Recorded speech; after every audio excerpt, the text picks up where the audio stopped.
the virality and the numbers and the social media output of an artist is not a decision maker in signing someone for me. What it is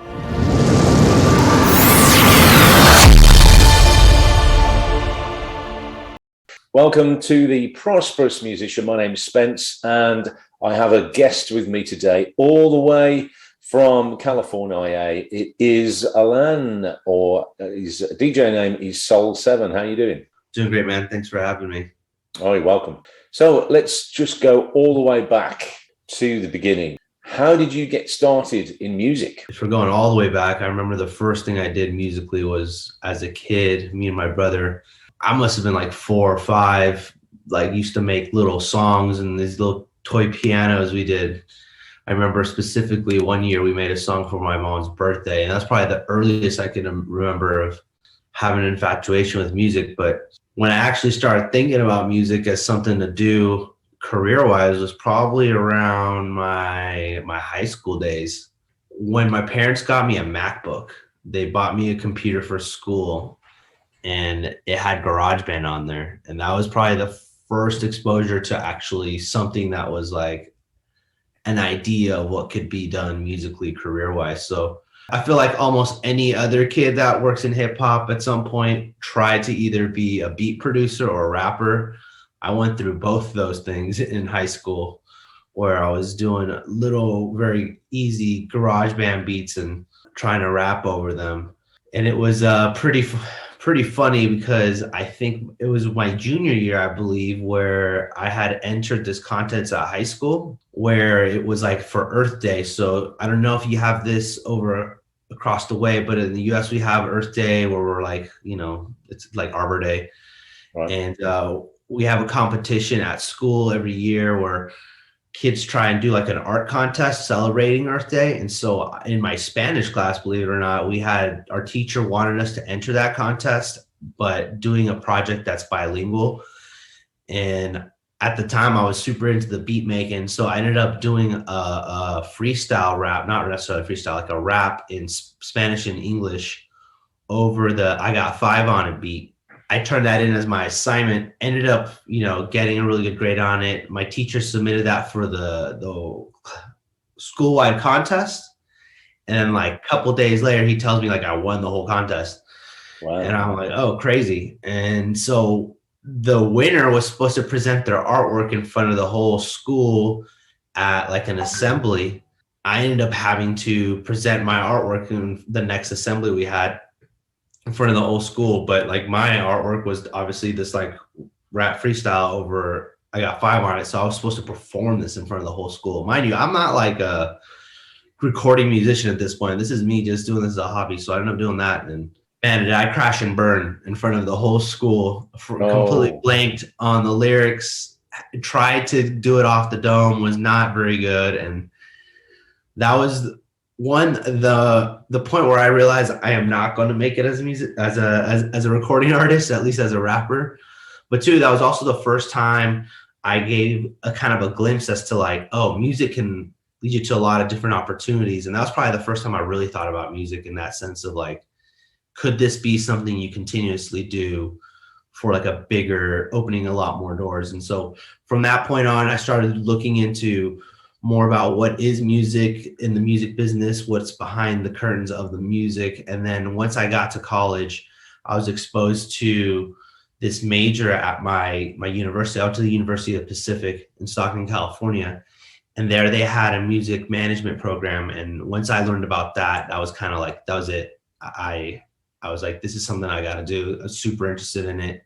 I ended up changing my major over to that, and then kind of the rest is, I guess, as they say, the rest is history. That's how I really got into music business. In terms of my interest for it. And what kind of stuff were you listening to when you grew up? You talk about rap and stuff. What kind of artists were you listening to? What were your inspirations? It was a mix of 2 things. I was listening to a lot of alternative rock and punk rock to begin with, like in middle school.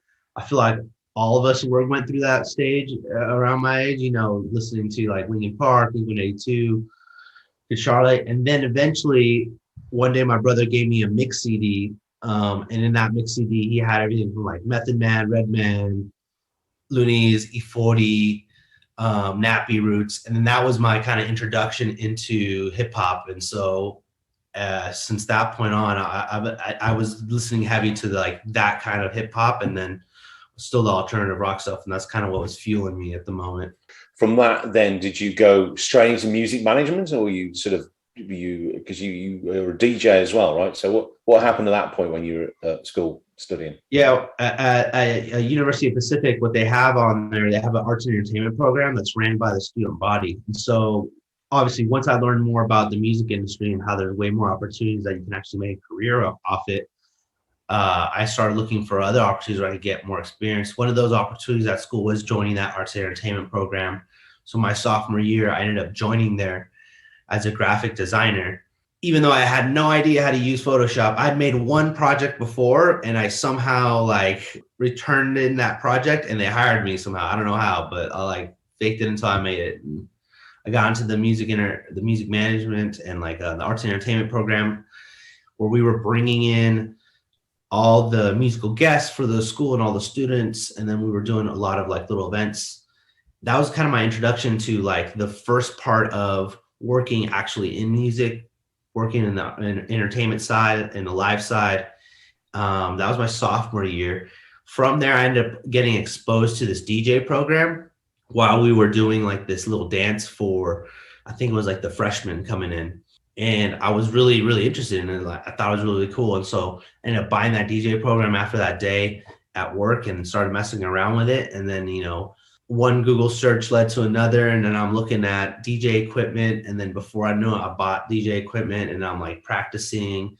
And then eventually I get to a point where I feel comfortable. I could start playing my own little private parties at my dorm and in my fraternity. And then eventually I felt like I got pretty good at it. I started doing our fraternity dances in terms of DJing. I kept doing that throughout college to the point where my junior year actually ended up getting a residency at a club in Stockton. And at this point, I'm only doing this for fun. This is just real fun stuff for me to do. I always like to be the guy throwing the party. So why not throw the party and DJ the party? I ended up graduating.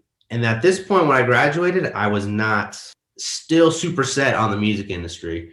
I had my brother and my mom and my parents in my ear telling me like, oh, music, it's tough to make it in there. And so in my mind, I was thinking like, it is tough. People don't really make that much money from it. So at that point, I was starting to lean more towards doing marketing because I had a dual concentration in marketing and music management. And so I was starting to think more about maybe I should do more tech marketing. And I get a job doing like digital marketing for like this dental technology company. Super boring stuff. Like not even close to music, super boring. I ended up having to do a work from home job, hated it. But what I ended up doing at the same time is I graduate and then some homies from college end up hitting me up. And there are these guys who were throwing parties and they were also DJs. They asked me like, yo, we're throwing this party in a few months in the middle of summer, right there in Stockton. They're like, we know you DJ. We'd love to have you come DJ. So I join up. I help them kind of like promote the party.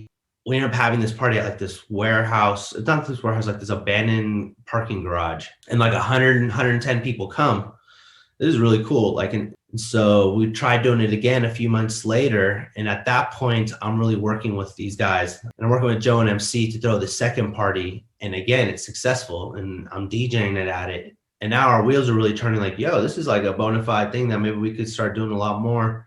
At this point, I'm working more on these parties at home and preparing for them and preparing for my DJ sets than I am my actual job. And I'm starting to realize this. And I'm like, I'm hating my job. I don't like it. So I'm neglecting it. And I'm kind of like working a lot more on this DJing and the event stuff. So come like Halloween, we ended up throwing this Halloween party and we had brought in a fence. We brought in a whole bunch of other DJs and even local acts of like rappers and bands. We get the fire department the fire marshal who tells us we have a capacity of 500. By the day of the Halloween events, the lines around the block, the word got out in Stockton and we had like 750 people come through at like $20 a person. And so, do that math in your head. And we made a shit ton we had made a lot of money that night. Mm-hmm. And that's when our eyes were open, like, yo, this could be like an actual bona fide business. And that's kind of when we flipped the switch from this is an event we like to do just as a hobby because we love to DJ to like, yo, let's look at this from an actual business lens. Start thinking about how we can actually replicate this. And so at that point, we started doing this party and trying to do it over and over with the guys. And so this is the company that we ended up starting, was this company called Plural Music. That was when I was really into the music side of stuff and starting to learn a lot more about the business side. What is social media? How does that play a part in everything? So this is a year after college now. A year passes.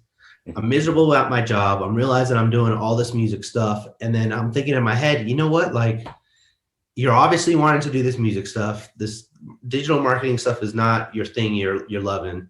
So one day I decided, how can I take this further? You know, I go to my computer. This is literally what I Google. I look up top music business grad schools. And then a list pops up.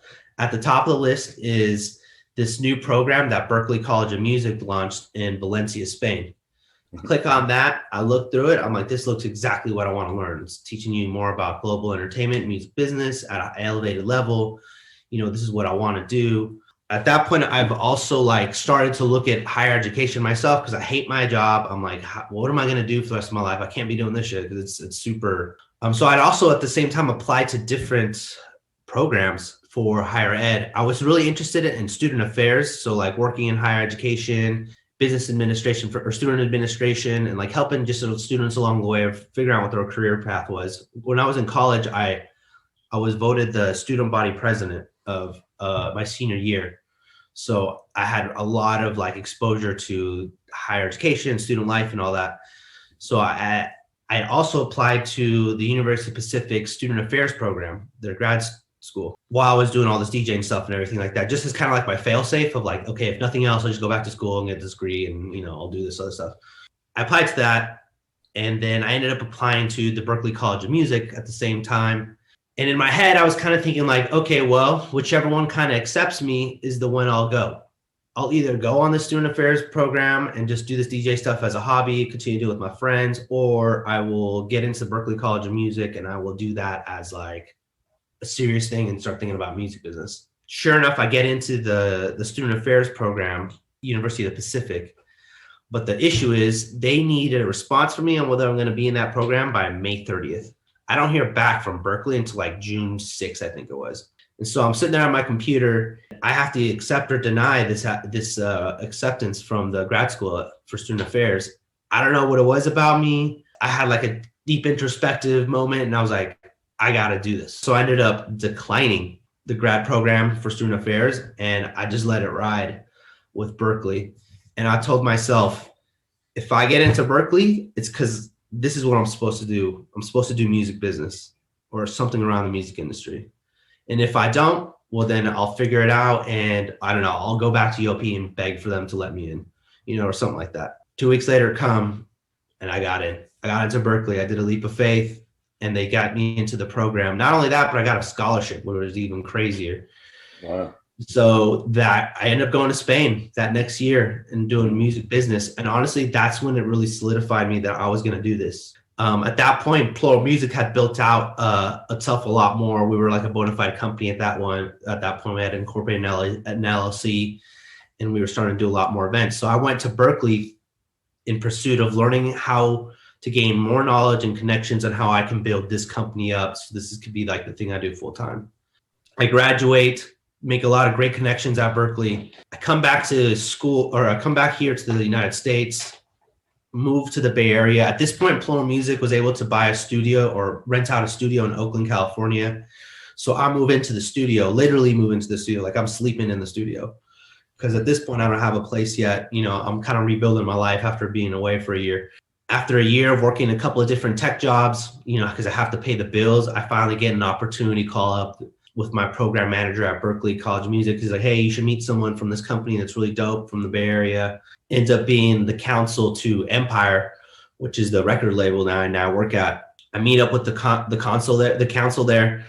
He ends up kind of giving me this whole spiel about what Empire is about. And then at the end of the conversation, he's like, yo, does this sound like a job that could interest you? And I'm like, oh, okay, yeah. Give him my resume. A few months later, Ghazi, the CEO, calls for an interview. Nailed the interview and I get the job. And that's kind of how I ended up being at Empire. Well, it's an interesting path that you take it. And so it sounds very much like you've gone the sort of academic route, the kind of school route into the music business. And that's kind of interesting because I think the music industry is one of those kind of myths, or it can often be said that a lot of the time you don't need to go to school to do it. You work it a different way. You learn it on the fly. You learn it just by sort of experimenting and networking. Degrees and things like that aren't really needed in the music business. But it sounds like your story was very different with that, and in fact, it really kind of took you into the music business. It gave you a job. It kind of opened a lot of doors for you. So I'm guessing you would recommend the academic route if anyone's kind of starting out. I mean, it depends really. Like for me, it was, I mean, if I'm going to be honest with you, going to Berklee was more like buying time. It was more buying time for me. I didn't know exactly how I wanted to do it or what I wanted to do. I just knew I needed to do something. So for me, it was more buying time. After I was there, I realized the great value of it, because you're going to school with a bunch of kids internationally who are eventually going to be doing stuff in the music industry. So it was part of it is it was a networking move as well. Going to Berklee, you meet all the future all stars in the music industry, and then not only that, you're getting a whole bunch of different guest speakers coming in that you're making connections with, like Benji Roberts he was at Spotify at the time. He came and talked to us, made that connection. Marty Frescagna, who's a very an elite entertainment lawyer. He was lawyer for 21 Pilots, like right before they blew up. Haley and Chloe, he was their lawyer. He had come. I made that connection. So like, yeah, it was a networking move as well. Mm-hmm.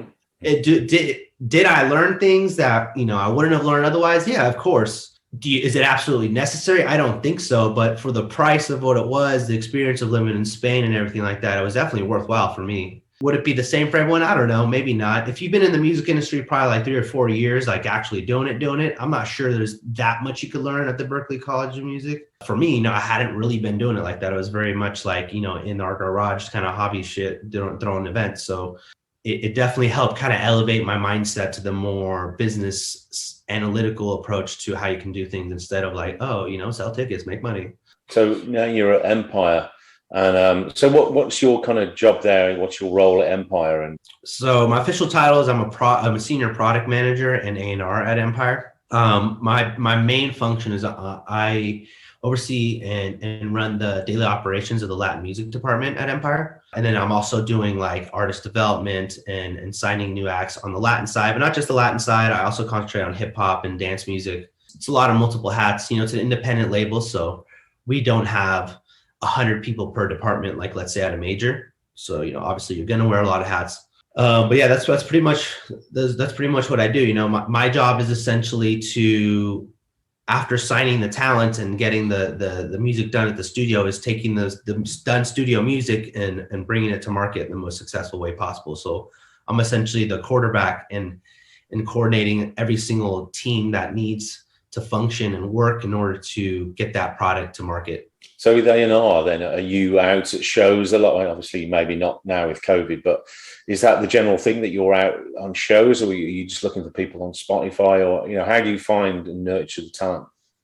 Well, in the last 2 years, as you know, the pandemic has made that really tough to go to shows as often. But yeah, I was going to shows, going to different events. The big thing for me is I've discovered in A&R work is like, yes, you can go to a lot of different shows and everything like that. But at the point you're going to a show, you probably already have a good idea whether you're going to sign an artist or not.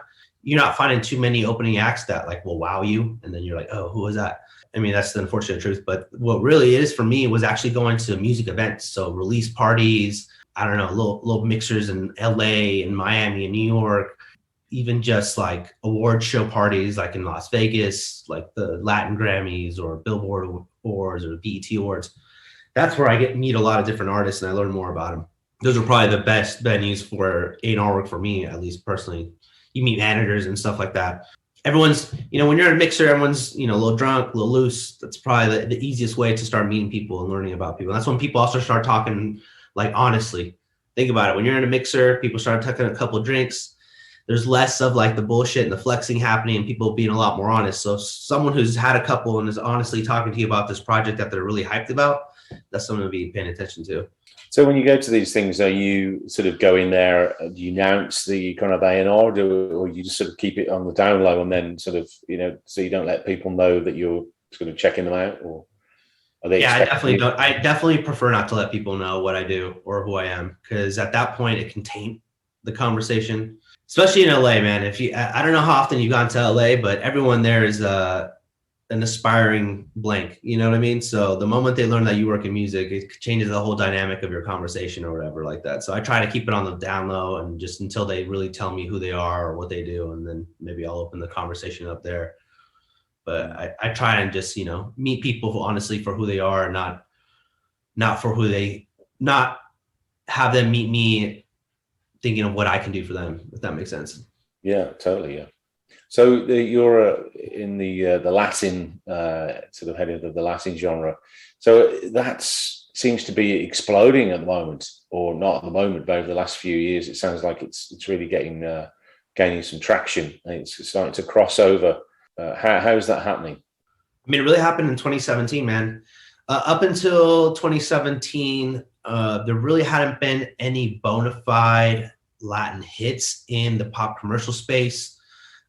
Yes, you had things like, Living a Vida Loca with Ricky Martin, but that was also a Spanish song. La Macarena, that was a novelty fad song. But there hasn't been something that was at the top of the charts that was a bona fide commercial hit until Despacito came. And in June, whatever it was, when the Bieber remix came, that really broke things open. That's when, at least in the United States, domestically, you saw an actual level of respect gained for the genre where people are like, oh, dang, this is a bona fide commercial genre. We can actually make money here in the United States by this, even though the majority of Despacito was in Spanish. So from that point on, it really changed the way the rest of the industry saw Latin music. And if it wasn't Despacito, it was going to be Mi Gente, because both those songs ended up exploding. Mi Gente was a few months after Despacito, but it would have been one of those songs that would have broke it open for everything. And at that point, that's when the dynamic of my job changed, because I'd gotten hired probably a month before the explosion of Despacito. Because my whole job when I got hired, initially the plan was I was just going to answer emails in Spanish to all the distributed labels we had that were doing music in Spanish. The intent wasn't for me to become this big product manager in A&R when our CEO originally hired me. But then Despacito hits, everyone sees the change and the shift in the respect and the interest in Latin music. And then they turn and look at me and they're like, all right, so you're doing this Latin stuff now. And they're like, start hiring people or start signing people. And that's kind of where it changed. So yeah, since then, man, you've seen everyone look at it in a different lens. Luis Fonsi opens the doors. Daddy Yankee has always been Daddy Yankee, so there's no doubt there. But what hadn't happened yet was him having prominence in English-speaking countries. You're seeing this record go. You saw Despacito go big in the UK, in Denmark. You saw them do a freaking remix with Jackson Wang in China to get a Chinese version going. That's really what showed everyone the doors of Latin music. And then at that point, you saw a scramble for everyone trying to get anything Latin. And there was a big push between 2017 and 2018, maybe even by the beginning of 2019, there was just land grabs. It was everyone just wanting to buy market share. Everyone was buying anything Latin that was even close to what was Despacito or Mi Gente. They were buying it out. Because at that point, all the major Latin, especially Latin urban artists, a lot of them were independent. They were mercenaries. They were getting single deals from places like Crate Music or Glad Empire or, I don't know, wherever that would give them a little bit of bread for the one single. There wasn't anyone really investing heavily in the genre itself or in the artist itself yet. And that's when we started seeing the change. And I think at that point, you got the emergence of Bad Bunny coming up. Latin trap became a big sound that was easily digestible for here in the United States because it was so adjacent to hip hop music, and that was becoming the biggest genre at the moment. So people were like, oh, okay, I understand the drums and the rhythm here. Maybe I do like Latin music. And that, you might listen to a Bad Bunny trap song and then you start thinking what else does Bad Bunny do? And then you start listening to a reggaeton that he did. And you're like, oh, I never knew I liked reggaeton. and then it kind of just snowballed from there. And then obviously the more investing was happening into the industry, into the marketplace, you saw it develop and mature. You had bigger opportunities happening. You had bigger brands investing into it. All these award shows starting to pop up, getting TV time, and this kind of all snowballed into what we see today as Latin music really being one of the flavors of the moment. What acts have you signed recently in the Latin genre? Recently, we've been definitely slowing down a little bit, not signing as much as, like, let's say when we first started, but some of the most prominent signings I've had as of lately was definitely Jay Wheeler, Puerto Rican artist, big hit in the last 2 years, named La Curiosidad. I mean, huge. It's gone triple platinum here in the United States. It's gone like 5 times platinum in Spain. DJ Nelson is another one I helped bring into Empire. He's like the executive. He's like the Dr. Dre to Jay Wheeler. Jay Wheeler's Eminem, DJ Nelson's Dr. Dre when it comes to the reggaeton stuff. Brought them in. And there's another artist that we recently signed, this kid named MKY, really dope Chicano artist doing this really cool sound where he's doing what's called like Chicano soul. It's like R&B, but in Spanglish. One of my favorite acts, which was actually one of the first acts I actually went to find and signed and then actually released on Empire, was this artist named Young Beef from Spain, who's incredibly dope. He's like the king in the underground over there, of the underground trap movement. So he's another one that I really love to work with. We got a new album coming here soon as well. And yeah, those are some of the ones that I've been really enjoying lately. There's a new kid I just signed from Mexico named Code. He does like R&B trap. It's really interesting. We're going to be putting some of his music out soon as well. So what are you looking for when you sign new artists? Is there like a certain minimum like metric? Have they got to have a certain amount of followers, a certain amount of spins on Spotify? What is it? Or is it just like you might just hear a name and you check it out and you develop them? Do they have to have like all the ducks in a row, or do you just kind of develop artists from nothing, or how does it work? I definitely don't have like a cookie cutter thing. I do have like, I guess, benchmarks I try and look for. If an artist is doing 100,000 a week domestically, that's very interesting for me. 100,000 streams between video and audio, on-demand audio. If they're doing around that, that's pretty interesting. That's probably a time when you want to tap in. That's, from what I've noticed in trends, that tends to be right around the tipping point where it's either going to go bigger or this is the peak of where it's going. If we're doing just straight metrics, that's what I'm looking at. But to be honest with you, it's a lot of different factors. And, with working with someone like Jay Wheeler, and when you see an actual bona fide star with hits, you kind of see what's the difference here. At the end of the day, though, it's really the music. I'm sure that'll give relief to a lot of different people. I don't just look at measures or like viability or how many followers they have, but it generally does come down to the music. Because, I've been pitched a ton of artists that have 1 million followers, 100,000 subscribers on YouTube. The music is, it's not very good. It's very generic. It's not anything new and nothing novel. It's really starts with the music. If the music is really interesting, if it's really well put together, if it has a perspective that is fresh, that's going to be the first thing that brings me in. The other one too is the story behind the artist. Are they very interesting? There's this artist that I was working with for a short while. He had an amazing story about, he had Tourette's all his life that he's been dealing with. And so that was a very amazing story to be behind. That was really interesting. He didn't have the crazy numbers that you would normally want, but that was cool. The music was very interesting as well.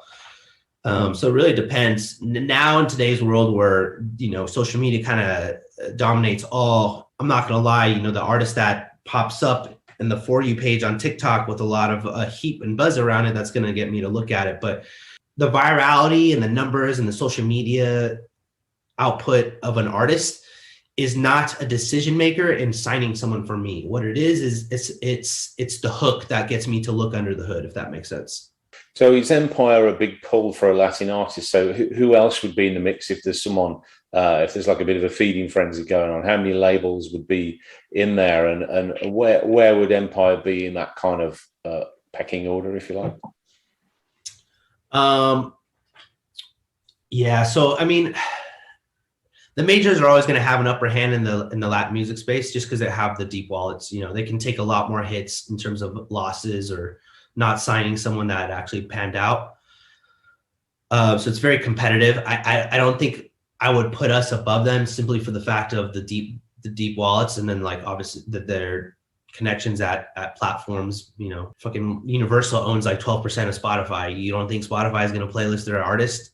You know what I mean?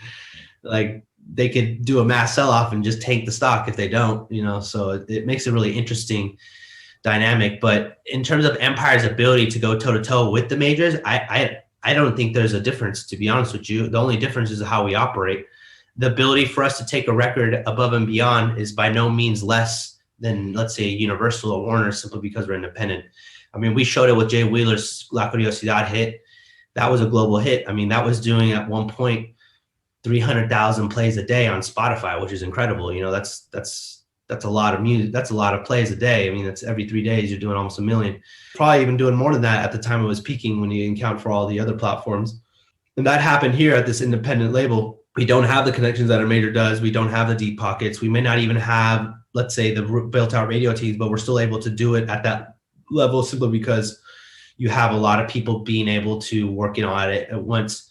So, I mean, if you're putting it in the pecking order, I would put Empire, you know, maybe I'm biased here, but as the number one independent label here, at least in the United States. In the Latin side, especially the Latin urban side, I don't see there's very many ahead of us either.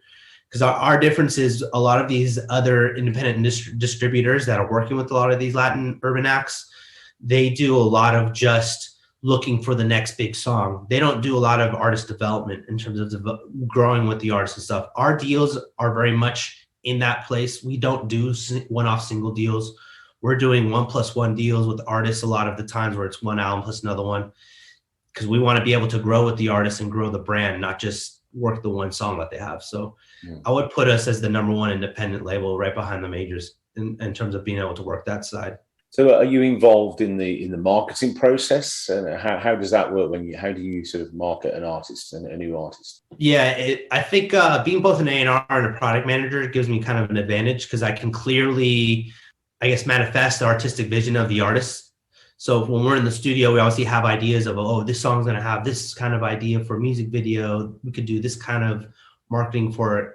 It's easier for me to be able to translate those things, switching the A&R hat off to a product manager hat. As a product manager, that's pretty much my main function, is coming up with the marketing campaign for all these rollouts, whether it be a single, an album, or a video. So yeah, I have a big hand in that. You know, I'm coming up with the creative ideas along with our digital marketing team, the rest of the Latin team, putting those together and kind of like seeing like what is feasible. At Empire, you know, our head of digital marketing, Moody Jones, he kind of goes with this idea of how we approach our marketing, where it's the 70-30 rule. We always do 70% fundamental things. So fundamentals being like your standard Instagram ads, YouTube ads, you know, making sure you have your outdoor campaigns, the budget, you know, allows you to do that, making sure everything is the standard stuff you would normally do. And then there's 30% of our marketing campaigns is we focus on the creative aspect. What are the creative thing that we can do here? Like, let's say if it's a song called Saturn, how can we integrate some sort of outer spacey thing to it? You know, maybe what we do is, I don't know, we create a website where you can make a postcard saying like greetings from Saturn, and then that could be an e-card that people can put up during the release of the project. So you have all fans encouraging to put this up as like a social media campaign. Those are kind of like how we go about approaching our marketing. So I coordinate all the fundamentals, and then together with the digital team, we're creating some creative idea that we can help kind of like give a lot more attention and a differentiating factor to the campaign rollout. So would it be a different one for each artist, or do you have like a kind of a pump plan kind of strategy where you just have hit the same points with each artist? Super different for each artist. It's you can't cookie cutter it, even in Latin music, because you know people don't realize that in Latin music that's not necessarily a genre. That just signifies that it's in Spanish. So you can't do the same rollout for this reggaeton song as you can for, like, let's say this regional Mexican song. It's not gonna work out. So you kind of got to think of it individually, depending on the market. You know, some artists are way more heavily digital, some are more heavily in-person events. Some are way more about TikTok, some are way more on Instagram, some are way more about doing a big press push, getting in front of the TV, on air television, conversations and interviews. Some are way more about doing Instagram campaigns where you're being posted across a bunch of influencer pages of like, Spanish hip hop or reggaeton news. It really kind of depends on what the artist is. Can depend on their age, can depend on like what the song is about. You can't work. It's tough to work a piano ballad at, let's say, a big TikTok campaign. You probably won't be able to get too much there. So maybe the concentration here is a lot more live, in-person stuff, interviews. Yeah, it really depends, man. There's no one cookie cutter we use. Again, there are fundamentals we can do on everything. Facebook, Instagram ads, YouTube campaigns, but even those vary a little bit because the targeting on the YouTube is not going to be the same for every project. Do you get a lot of submissions from people, or do you just find people yourself, or do you go from tips at other places, or how do you discover actors, or just a mix? When Empire was kind of first starting to get their feet wet, even more so on the Latin side, it was a lot of me having to go out and talk to people and find people that actually sit down and listen to us, because at that point, not many people understood or were aware of who Empire was, or at least that we were working in the Latin space. But we got a really good reputation from there. We got a couple Grammy noms, which always helps. And now it's a little bit more inbound. It's less outbound. It's a little bit more inbound now. I probably get maybe 1 or 2 emails a week in my inbox of someone pitching something. All the connections I make, your biggest at Empire, our ethos is a lot different than the majors. Our deals are very, very structured differently. We don't have master ownership. Our MO is we're never taking more than the artist is never earning more than 50% of the revenue with us, or anything less than 50% of that revenue. So we're never taking more than the artist. There's never a scenario where a contract is the label is winning more than the artist. We just don't believe in that. They retain their master ownership. They retain all creative control. And so what that does is it creates this dynamic where it's a true partnership with our artists. When we're working, it's a 50-50. A lot of times it's split. If they win, we win. If we win, they win. There's no like, oh, you didn't make it, we're going to shelve you. There's none of that. None of that here. And so what I've found is like when you're in a true partnership with an artist team or an artist, it really creates a positive energy around the relationship and the rapport. And there is no better recruiting or marketing tool than a satisfied artist or an artist team. And so what ends up being one of my biggest recruiting tools is my own artists I work with now and managers bringing people in to me. And when an artist or a manager does that, 9 times out of 10, it's a pretty respectable either team or project. And so it's an easier way to cut through the bullshit as well. But they're like our biggest recruiters for me is like when so-and-so tells me, oh, I was working with him on this project. They're really dope. You should go talk to them. That tends to be the biggest marketing tool we use. What would your advice be to, first of all, for like new music, maybe Latin acts, people who are, looking to get a deal with a company like yours? What do they kind of really need to focus on? And what would your advice be for someone who kind of wants your job, who wants to go into A&R? For aspiring, artists and musicians, I would say don't feel like you need to be signed or have this like standard industry team around you to achieve success. There are a ton of artists we work with that don't even have a manager, that do everything themselves. There are a ton of artists we work with that are already making plenty livelihood off their music before they're even coming to approach Empire to sign. I think that a lot of artists make the mistake that they can't be successful until they have a manager. They can't be successful until they sign to a label. It's not true. There's a lot of models in today's world of I can do it without having to give up equity early on. I think what ends up happening is a lot of people get star-crossed and enamored with these overnight sensations they're seeing on TikTok and Instagram and online. Those are 1 in 10 million cases. You're not going to do that. Like, do not count on that being how you end up making it. What you should be doing is making sure you're building up a cult fan base that no matter whether you get playlisted at Spotify, whether you get playlisted at Apple Music, they show up and you can count on X amount of streams with every single. That's what you should be working on, is building up your fan community is probably the biggest thing you can do as an aspiring artist. Don't worry about the label placing you on Spotify playlists. Don't worry about getting the number 1 director in Georgia to shoot your music video. Like, it should be about creating honest content that is genuine and is very exemplary of the artistic vision you have created. And it's also about fortifying and just really growing your fan community so that they're all about you, that they love you. I think that's the most important thing you can do as an artist. And then, when you do come to the point where you feel you need to start talking with a company like Empire, make sure you understand what you're asking for. I think a lot of artists don't understand what these deals are. There's a big difference between a distribution deal and a record label deal. So make sure you understand those differences, because what oftentimes happens is we have artists come and try to get signed to Empire, and they want to have their cake and eat it too, which you can't work. You can't go to a place like Empire, want to maintain your masters, want to have 50% or more of your revenue, but then want Empire to do all the work. It doesn't work that way. It's a partnership. You got to be lifting just as equally as Empire is. If you want that, go to a major, get your 12%, and then have them do all the heavy lifting. But that's not what it is here. So understand the differences between what a distribution deal is and what a record label deal is very key. And then as you're approaching people like myself to pitch your music, be gracious, be professional in your approach. Do not feel entitled. No one cares that you get 10,000 fans a week listening to your music. Guess what? That number is irrelevant in the grand scheme of things. That doesn't mean anything when it comes to you're comparing you to like a Lil Nas X. So do not feel entitled that you should be getting signed. Like, take it very graciously, very professionally, and be patient. Some people will pitch me music on a Friday, and then that Monday they're like, "Yo, so what's up? Did you hear back about it? Am I going to get an offer?" It's like, that's not how it works, man. It can take a week, 2, maybe even a month.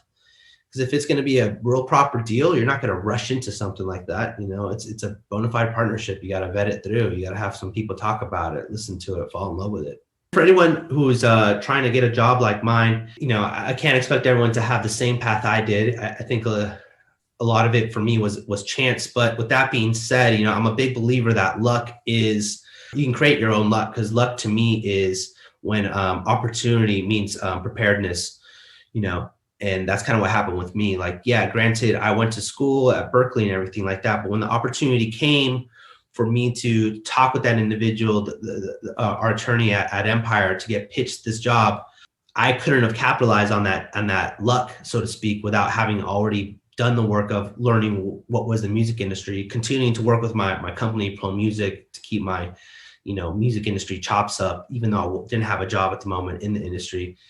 That's really what you need to do, is stay prepared, always be reading about the most recent events of what's going on. And then another thing I can tell you, if you're going to get a job in the music industry, music knowledge, just straight up knowledge about music, the history of what's going on right now, trends, one of the most powerful tools you can have to your disposal as a person looking for a job. One, because if you have a lot of music knowledge, no matter what area of the music industry you're working in, that's always going to earn you some level of respect.